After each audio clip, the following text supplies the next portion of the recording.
Good morning, everybody. Next topic is Jablonski diagram. This is a very important topic, and Jablonski diagram represents the energy transition that can be result from the absorption of the UV visible radiation by a molecule. And due to this absorption, the molecule is photo excited, and subsequent relaxation is also represented in the Jablonski diagram. In the Jablonski diagram, we can see that the two different type of the transition, that is radiative transition and non-radiative transition. If the transition between the energy level take place without the absorption or emission of the radiation, it is known as non-radiative transition. If the transition between the energy level that take place with the absorption or emission of the radiation, it is known as radiative transition. Before moving into the Jablonski diagram, we have to understand the two terms, that is the singlet state and the triplet state. As you know that in every molecule, the electron which is exists in the ground state, and in the ground state, the spin multiplicity of the electronic state is represented by the equation 2s plus 1, where s is the sum of the spin quantum number. For each electron, they have a spin quantum number of 1 by 2 and having the sign of plus or minus 1 by 2. If in the ground state, majority of the electron are exist in the paired state, so the spin multiplicity S is equal to, the spin quantum number S is equal to 0, plus half, that's equal to 0. So the spin multiplicity is equal to 2 into 0 plus 1, that is equal to 1. If the spin multiplicity of the molecule is 1, that case is known as the singlet state. And during excitation, the spin of the electron is preserved or conserved. So the spin multiplicity is again singlet, and there is no change in the state, that is the singlet. And the spin inversion is forbidden. Actually, it is forbidden, but sometimes the spin is inverted during excitation. So both the electron are in parallel spin. So the spin quantum number S is equal to plus half, that's equal to 1. So 2s plus 1 is equal to 3. This state is known as the triplet state. So there are two different type of state is exist in a molecule, that is the singlet state and the triplet state. Now we are moving into the Jablonski diagram. Normally, every molecule exists in the S0 state, that is in the ground state. In the S0 state, there are vibration energy level, rotation energy level, etc., transition energy level.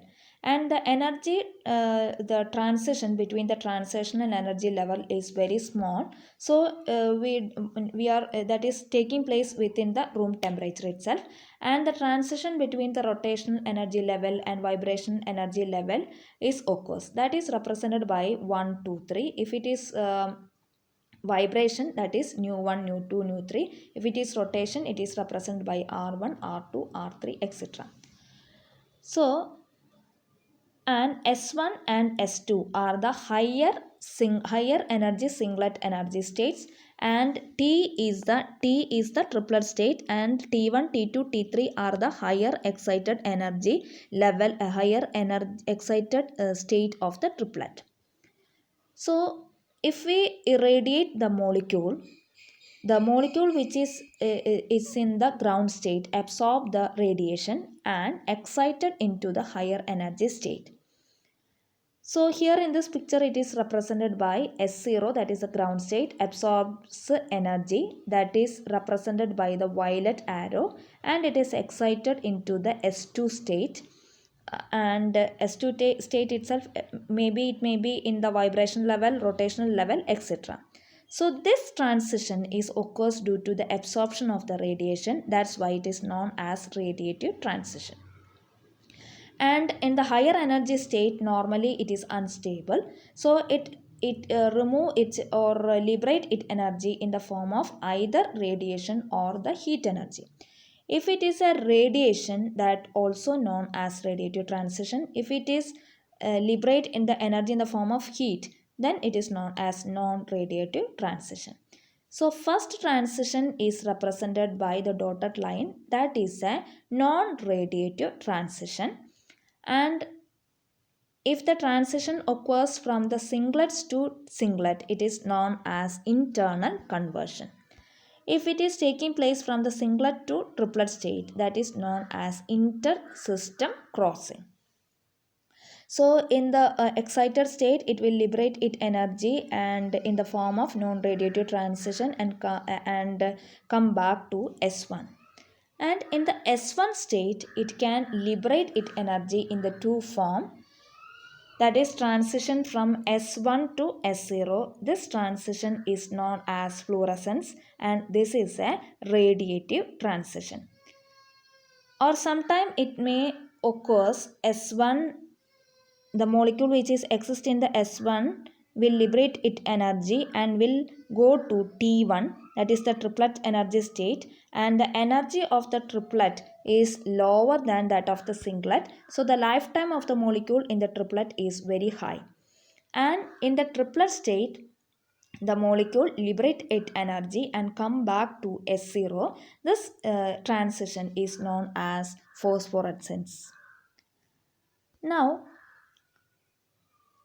the first photo, that is the molecule which is the material which produces the fluorescence, and this molecule is in the first half, that is in the half which is presented in the left hand side is the molecule, is a material which is kept in a bottle and in the light in the dark, in the presence of the light condition. So we can clearly see the top of the bottle and the material which is present in the bottle as a white. But if we switch off the source of the light, we cannot see the top of the light and container, but even then we can clearly see this material. This is mainly due to the fluorescence. And the radiative transition may be fluorescence or phosphorescence. So we can produce the different colors of the emission, that is represented by the photo which is given in the bottom of the slides. Now we are moving into the different application of the phosphorescence on fluorescence, and it is used in the security purpose and military purpose, and sometimes the fluorescence or phosphorescence is used in toys, watches, switches, and sometimes it is used in the streets to represent the boundaries of the road in the dark condition, etc. Now we are moving into the difference between the fluorescence and phosphorescence. Fluorescence occurs very instantaneously, and it can produce the gas, liquid and solid, and the transition is from singlet to S0, and it will occurs as soon as the source is removed. It will cut down as soon as the source is removed. Whereas in the case of the phosphorescence, there is a time lag between the absorption of the radiation and emission, and it will take even after the source is removed, and the transition is from the triplet state to singlet state. Now we summarizes the Jablonski diagram. We are summarizing all the process which we discussed earlier. So in the Jablonski diagram, there are two states, singlet state and the triplet state. There are higher energy state of singlet state is represented by S1, S2, etc. And the triplet state is represented by T1, T2, T3, etc. And if we absorb the molecule, if the molecule is absorbed by the radiation, normally it will excited into the higher energy state. Here it is represented by the S2, and in the excited state is normally it is unstable, so it's liberate its energy in the form of either radiation or non-radiative transition. So if it is from the singlets to tringlets transition, it is known as internal conversion. If it is singlets to triplet, is known as inter-system crossing. Now the molecule which is in the S2 state will liberate its energy and come back to S1. This transition is non-radiative transition. It is represented by the wavy line, and in the singlet state it will liberate its energy and suddenly it come back to S0. This transition is known as fluorescence. And sometimes the molecule which is present in the S1 is liberate its energy and come back to T1, and it is a T1 singlet triplet state is the energy of the triplet state is less when compared to the singlet state, and in the triplet state it liberate its energy and come back to singlet state very slowly, since the lifetime of the triplet state is very high.